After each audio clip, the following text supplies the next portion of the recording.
नमस्कार मित्रांनो, माझं नाव केतन. आज माझे HSRP नंबर प्लेट चेंज करण्याची डेट म्हणजे ते अपॉइंटमेंट आहे.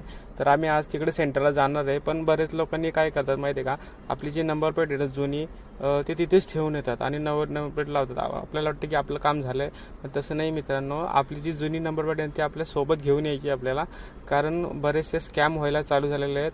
आपण आपली जुनी नंबर प्लेट तिथे ठेवल्यामुळे हे लोक कचऱ्याच्या याच्यामध्ये फेकून देतात आणि हे स्कॅमर त्याचा यूज करून नंबर प्लेटचा आपल्या मस्त चोऱ्या करताना आपली नंबर प्लेट लावणार. मग आपण बोलतो की नाही साहेब, आमची गाडी तर घरी होती, आम्हाला कसं काय फाईन आला.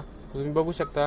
ॲक्च्युली पोलिसांना काय नंबर प्लेटची मतलब असं, म्हणजे फोटो काढला की फक्त त्याच्यामध्ये दिसणार की ह्या मालकाची गाडी आहे, मग ह्याच्यावर नंबरवर फाईन जाणार असं आहे. पण त्याच्यामुळं आपली जी नंबर प्लेट जुनी ती आपण आपल्या सोबत घरी घेऊन या, त्याच्यामुळे कोणताही स्कॅम होणार नाही. आता बघा, बरेच लोकांनी नंबर प्लेट बघा इथेच ठेवून दिलेलं आहे. तुम्हाला दाखवतो मी. कृपया करून तुम्ही अशी चूक करू नका. मी माझे नंबर प्लेट लगेच तिथून ज्या होत्या पहिले त्या माझ्यासोबत घेतल्या. बघा इथे बघा, बरेच लोक असेच ठेवून गेलेले आहेत.